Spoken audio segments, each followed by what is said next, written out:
Assalamualaikum warahmatullahi wabarakatuh. Selamat siang, salam sejahtera untuk kita semua. Anak-anakku, murid-murid SMP Negeri 37 Jakarta Selatan yang Bapak sayangi, Bapak banggakan khususnya, dan seluruh murid-murid di seluruh Nusantara. Baik, Bapak akan menyampaikan resume atau ringkasan Permendikdasmen nomor 9 tahun 2025 tentang tes kemampuan akademik atau TKA. Tujuan pelaksanaan tes kemampuan akademik atau TKA ada 4. Yang pertama, memperoleh informasi capaian akademik murid yang terstandar untuk keperluan seleksi akademik.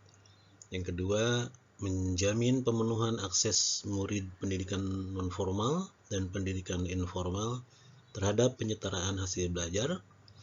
Mendorong peningkatan kapasitas pendidik dalam mengembangkan penilaian yang berkualitas. Dan yang keempat, memberikan informasi kepada murid tentang kekuatan dan kelemahan dalam bidang akademik. Nah, kapan pelaksanaan TKA ini?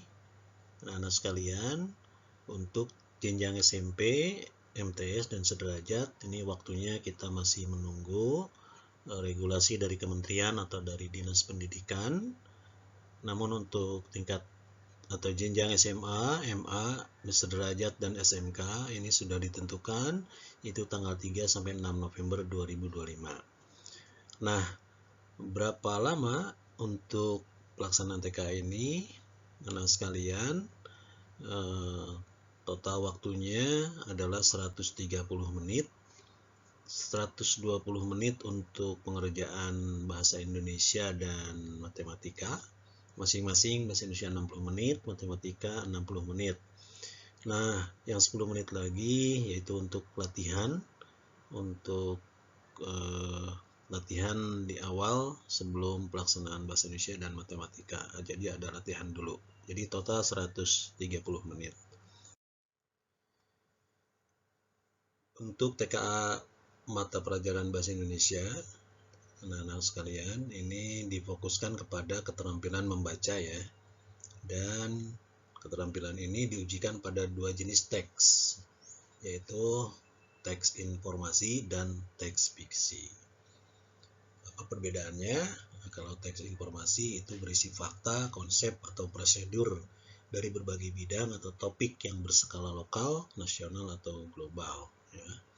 Sedangkan teks fiksi itu merupakan cerita rekaan yang dapat bersifat faktual, misalnya sejarah atau biografi, atau realisme dengan latar cerita konkret atau abstrak. Ya. Untuk teks yang akan diujikan yaitu teks informasi dan teks fiksi. Kemudian dari kedua jenis teks tadi, ya, ini memiliki karakteristik ya, bidang kosakata, kalimat, dan wacana. Untuk kosakata itu karakteristiknya adalah kata umum, kata berimbuhan atau konfiks, kata abstrak, makna denotatif, istilah teknis, makna konotatif, konteks tertentu. Sedangkan untuk karakteristik kalimat, ini jumlah kata per kalimat 5-9 kata, kalimat tunggal berbagai pola, dan kalimat majemuk setara. Sedangkan karakteristik wacana, ini ada kohesi penyulihan atau substitusi, konjungsi antar paragraf perbandingan, dan penekanan intensifikasi, penggunaan tanda baca untuk mendukung deskripsi, dan panjang teks atau wacana itu sekitar 200-250 kata, kecuali teks puisi ya. Selanjutnya, kompetensi yang diukur itu ada 3 ya anak-anak. Yang pertama yaitu pemahaman tekstual ya, pemahaman tekstual untuk memahami informasi yang dimukakan secara eksplisit ya, secara tersurat. Yang kedua, pemahaman inferensial, yaitu kemampuan menarik kesimpulan ya, berdasarkan informasi yang tersirat dalam teks. Terus yang ketiga, ini kompetensi evaluasi dan apresiasi, yaitu kemampuan untuk membuat penilaian terhadap ide, menanggapi teks secara emosional dan estetis dengan mempertimbangkan dampaknya terhadap perasaan, imajinasi, dan penggunaan bahasa oleh penulis. Mari kita lihat contoh-contoh soalnya. Yang pertama,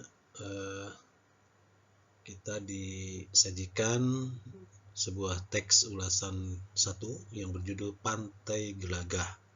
Ya. Ini ada 3 paragraf.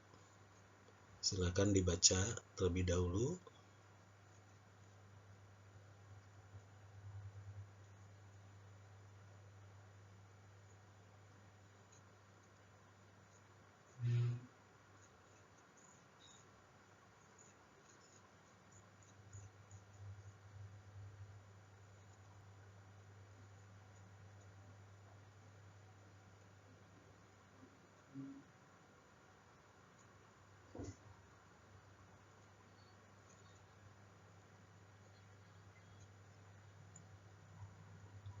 Nah, jadi teks ulasan yang berjudul Pantai Gelagah ini dilengkapi dengan foto atau gambar ya.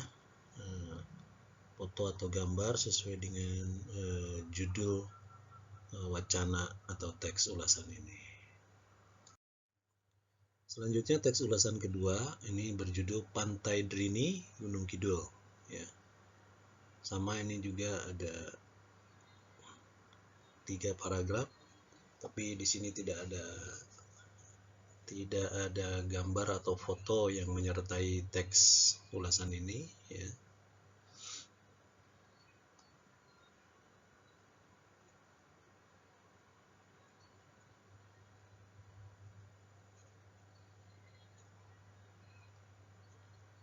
Nah, kalau kita perhatikan bahasanya ya berbeda dengan Pantai Gelagah tadi. Ini kata-katanya lebih lebih santai, tidak formal seperti tadi. Yang teks pertama, sini ada kata-kata banget ya, ada beneran ya.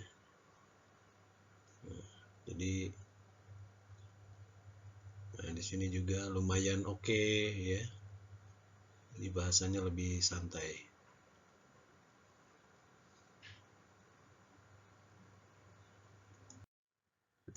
Nah, kita analisis mengapa jawabannya kok D, harmoni alam. Ya, sebab yang A, alternatif wisata, ini berkaitan dengan pilihan wisata ya, bukan keserasian suara. Terus kalau pilihan B, kanvas alam, ini lebih cocok untuk menggambarkan keindahan visual seperti lukisan alam. Kalau C, panggung cahaya, ini menggambarkan tampilan cahaya, misalnya matahari terbenam ya, jadi bukan keserasian suara. Jadi kalau yang harmoni alam ini benar, karena harmoni berarti perpaduan yang serasi, terutama dalam konteks bunyi atau suara. Jadi harmoni alam tepat untuk menggambarkan keserasian suara dengan deburan ombak, dengan suasana alam sekitar. Nah, untuk soal nomor 2 ini kompetensinya pemahaman inferensial, beda dengan tadi ya, kalau tadi pemahaman tekstual. Nah, kemudian soalnya juga ini pilihan ganda kompleks PGK. Jadi artinya kalian bisa memilih lebih dari 1 jawaban ya, bisa 2 atau 3. Nah, ini pertanyaannya ya, masih berkaitan dengan kedua teks tadi. Jadi kunci jawabannya ada 2 nih, yaitu pernyataan 1 dan pernyataan 3.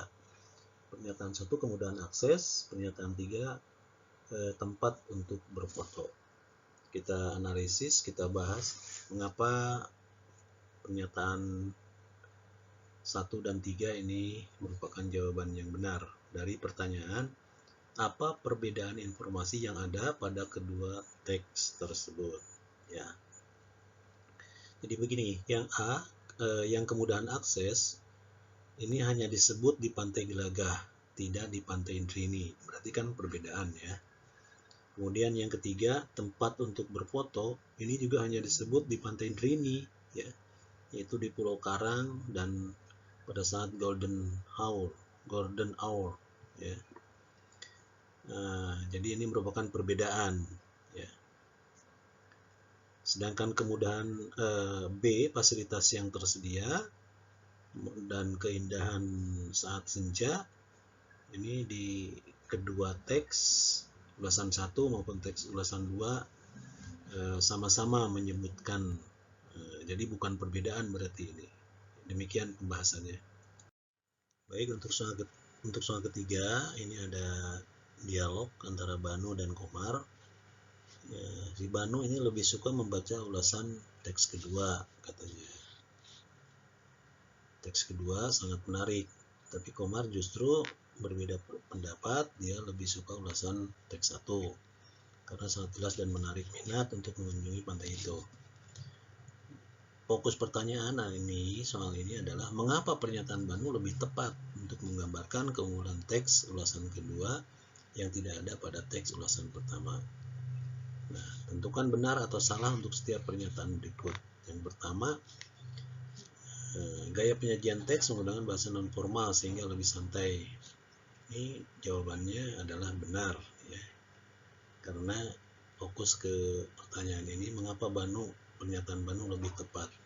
Jadi si Banu lebih tertarik kepada teks 2 karena menggunakan bahasa non formal, lebih santai.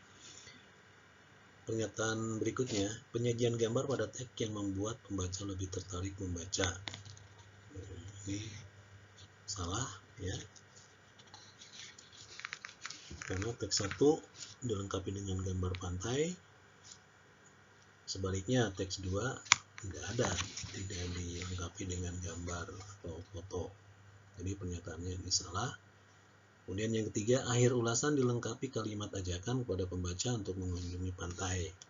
Ini juga salah pernyataan ini karena di akhir teks 2 tidak ada ajakan secara langsung. Baik, kita lanjutkan contoh soal nomor 4. Ini jenis teks fiksi, ya. Kalau yang tadi nomor 1, 2, 3 itu teksnya teks informasi. Nah, sekarang contoh soal teks fiksi. Diambil contoh puisi Perempuan-Perempuan Perkasa karya Hartoyo Andangjaya. Nah, silakan dibaca terlebih dahulu.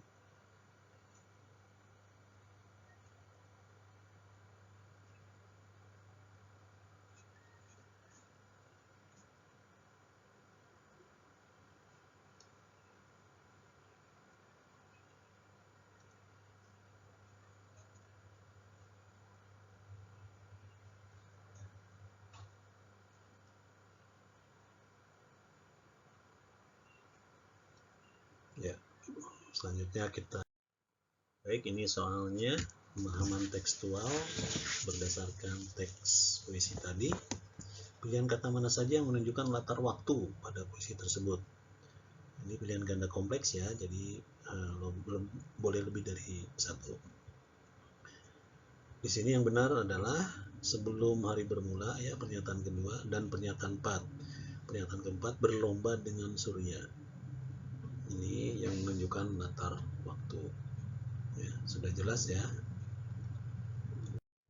Selanjutnya contoh soal nomor 5. Ini masih berdasarkan teks puisi tadi, ya, tapi pemahamannya inferensial, ya, bukan tekstual lagi.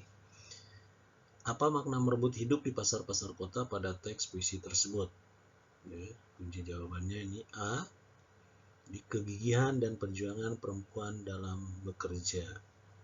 Itulah makna dari merebut hidup di pasar-pasar kota. Ya. Pernyataan A yang cocok. Contoh soal nomor 6 masih berkaitan dengan teks puisi Perempuan-Perempuan Perkasa tadi, ya. Nah, soalnya setelah membaca puisi tersebut, 3 murid berpendapat sebagai berikut. Jadi ada dialog nih, Dina, Mira, Tika.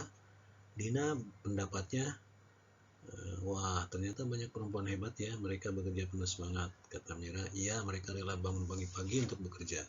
Kata Tika, tapi kasihan, ya, mereka pasti lelah setelah seharian bekerja. Nah, pendapat siapa yang tepat untuk menggambarkan suasana haru yang muncul setelah membaca puisi tersebut? Tentukan setuju atau tidak setuju untuk setiap pernyataan berikut berdasarkan teks. Pernyataan pertama, Dina. karena menunjukkan kekagumannya kepada para perempuan yang bekerja. Ini jawabannya adalah setuju ya. Jadi pernyataan Dina ini, pendapat Dina ini tepat untuk menggambarkan suasana haru yang muncul ya setelah membaca puisi tersebut. Kemudian pendapat Mira karena pendapatnya juga senada dengan pendapat yang disampaikan Dina. Sini jawabannya setuju. Ya, jadi pendapat siapa yang tepat untuk menggambarkan suasana haru? Nah, jadi pendapat Mira karena pendapatnya senada dengan Dina ya, jadi setuju. Kemudian pendapat Tika karena pendapatnya menunjukkan rasa empati terhadap perempuan pekerja. Jawabannya tidak setuju. Mengapa demikian? Pendapat Tika ya, kurang tepat untuk menggambarkan suasana haru yang muncul pada puisi perempuan-perempuan perkasa tersebut. Jadi kunci jawabannya setuju, setuju, tidak setuju. Nah, untuk melatih kecepatan kalian di dalam menjawab soal-soal seperti tadi, silahkan kalian buka halamannya di https://pusmendi.kemendikdaksmen.go.id /TKA/simulasi TKA. Silakan kalian berlatih ya. Nanti muncul ini simulasi TKA ya. Nah, selain di web Kemendikdasmen ya, kalian juga bisa cari contoh-contoh soal di laman-laman internet yang lain ya, contohnya di ruangguru.com ya, atau di brainacademy.id dan lain sebagainya, banyak. Jadi silakan berlatih ya, nanti kalian akan mendapatkan sertifikat hasil TKA ya, bentuknya seperti ini. Jadi nanti ada mata pelajaran bahasa Indonesia dan mata pelajaran matematika ya.